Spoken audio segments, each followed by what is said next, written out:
The phone vibrated once on the kitchen counter. Once is never accidental. I was rinsing a glass when her message lit the screen. Casual punctuation. A smile tucked inside the words like a blade in velvet. I need to find out if size really matters. You will never know. Don't worry. Water kept running. My hands didn't shake. I reread it slowly as if speed might grant mercy, as if context would soften the edges. The house breathed around me. Refrigerator hum, the clock's obedient tick. Everything loyal except the person I married. I typed nothing. I dried the glass, placed it upside down, straightened the chair she always kicked back with her heel. Order first, emotion later. When I finally replied, it was a single word. Okay. The word felt surgical, clean, final.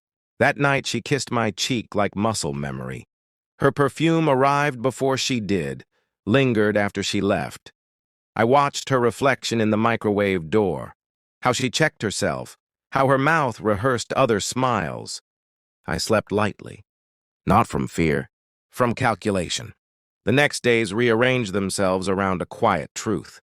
Something had shifted, not broken, moved, like a floorboard lifted just enough to hide what crawls.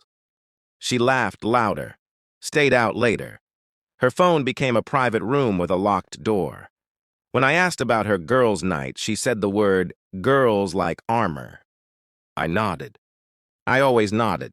Inside, a different version of me was awake, counting, measuring, replaying her sentence until it lost all humor and became data. You will never know.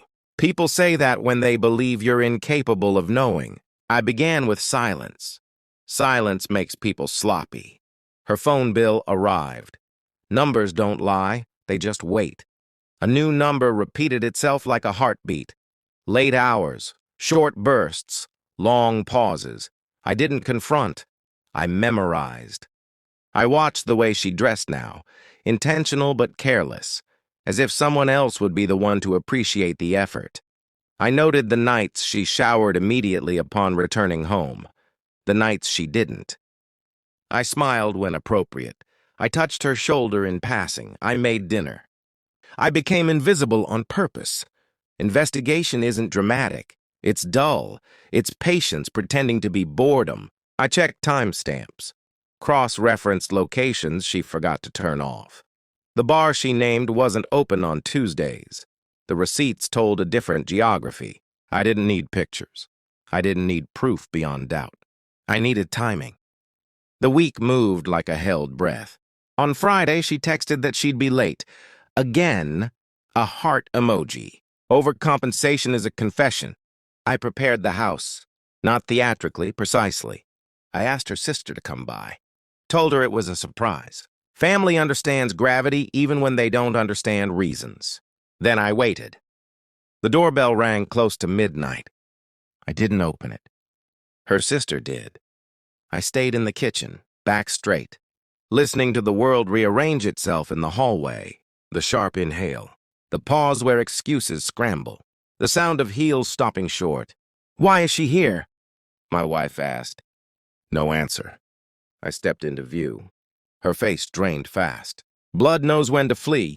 She tried to smile first. Old habits die loudly. "What's going on?"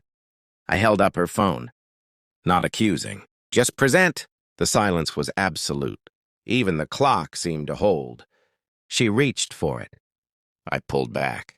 A small motion, devastating. "I told you you'd never know," she said.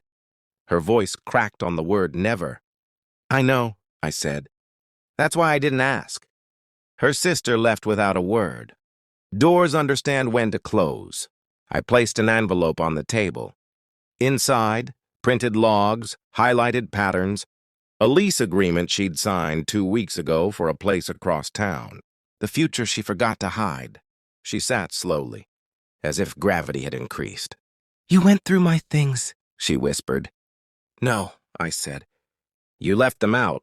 Her hand shook as she flipped pages she already recognized. Shock isn't loud when it's earned. It's quiet, hollow. "This isn't what you think," she began. I raised a finger. She stopped. I don't care about the size, I said calmly. I care about the lie. She stared at me like I'd spoken a language she didn't know. People expect anger. They prepare defenses for fire. They have nothing for ice. I already changed the locks, I continued. Your clothes are packed. The lease starts Monday. This, I tapped the envelope, is for your memory. You'll need it when you rewrite yourself as the victim. Her mouth opened, closed. No tears, not yet. She asked if we could talk. We had been talking for weeks. She just hadn't realized it. I walked her to the door, handed her the keys she'd never use again. She searched my face for something, rage, regret, a crack she could widen. There was nothing. When the door closed, the house exhaled. I stood alone in the quiet I'd been building piece by piece. No triumph. No collapse. Just clarity. People think revenge is noise. Raised voices. Broken glass. But the most devastating thing you can do to someone who feeds on your attention is remove yourself completely. I poured a glass of water. Drank it slowly. Somewhere she would explain herself to strangers. Measure herself against other bodies. Chase comparisons like absolution. I would sleep. And in the morning, I would wake up lighter. Not because I won, but because I was done.